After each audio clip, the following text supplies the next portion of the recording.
O Banco Central acabou de reduzir a Selic para 2% ao ano. Eu vou comentar essa decisão e os impactos no mercado de ações, né? Na nossa bolsa Ibovespa. Mas antes de começar esse vídeo, dá um like. Se você ainda não é inscrito, inscreva-se e ative as notificações.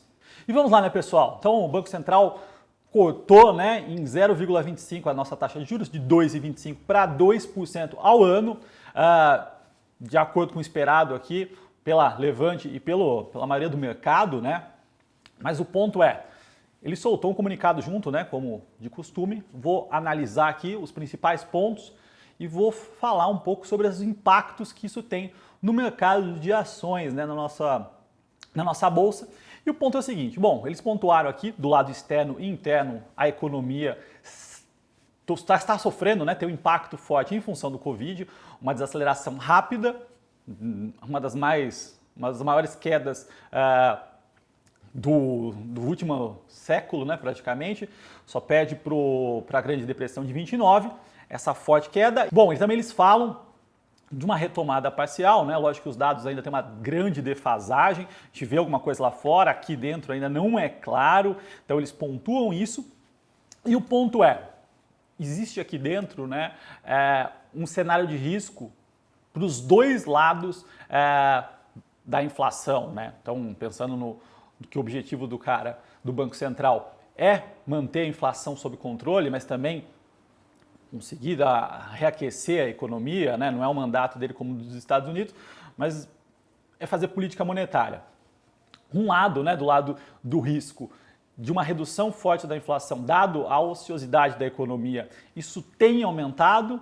Na contraparte, os gastos, né, fiscais que foram feitos de forma necessária nesse momento, né, vão impactar muito o resultado fiscal, e isso demanda, né, tem como consequência aí uma forte demanda por corte de custos do lado do governo, ou seja, reformas, né, e isso acaba ficando mais saliente, e esse é o outro lado da balança. Então tem o cenário de risco, para os dois lados, né, tanto uma queda forte da inflação, dado a atividade econômica, como também da necessidade de reformas para se manter, né, esses juros que nós temos hoje, que é abaixo do neutro por mais algum momento. Tá? Então acho que isso é importante.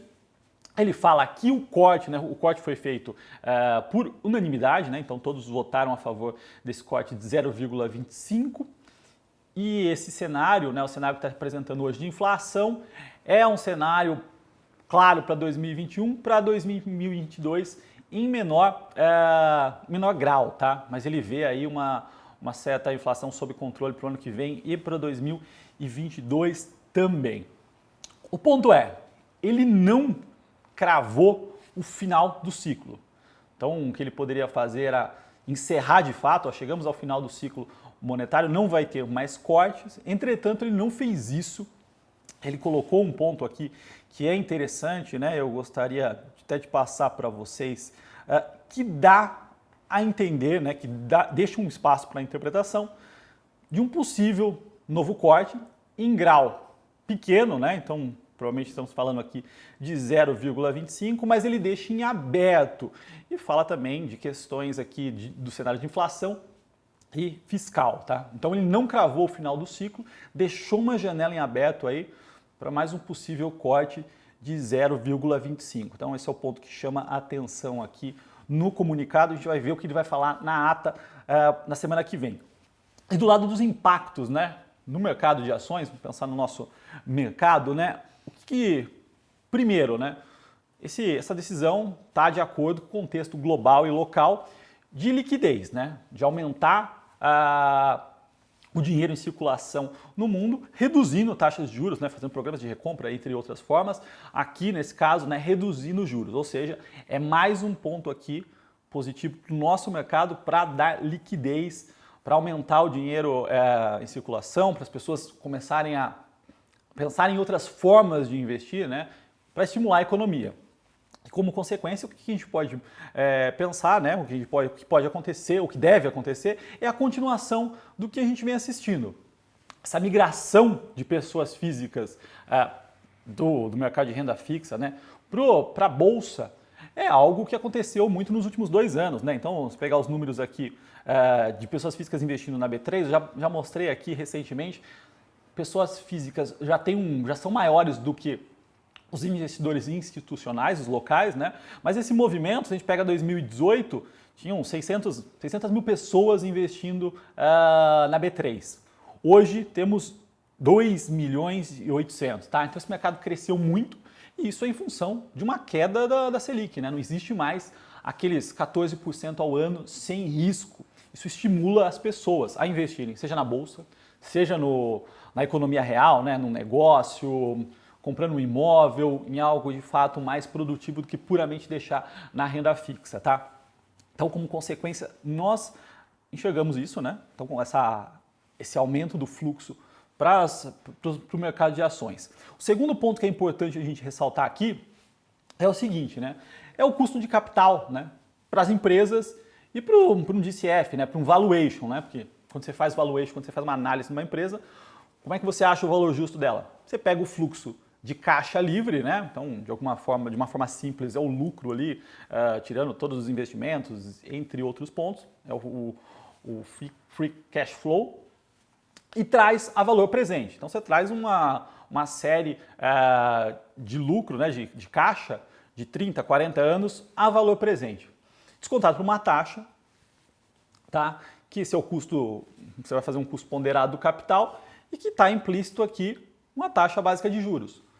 O que acontece nesse momento, né? Você tem uma queda forte da taxa que você desconta esse fluxo todo. Ou seja, o que acontece, né? Empresas que têm resultados não bons, né? Não entregam bons resultados no presente, mas têm projetos que estão crescendo e devem entregar resultados mais no futuro, né? Números maiores no futuro, acabam ficando atrativas. Por isso que a gente vê muitas empresas hoje, né, sendo negociadas a múltiplos altíssimos.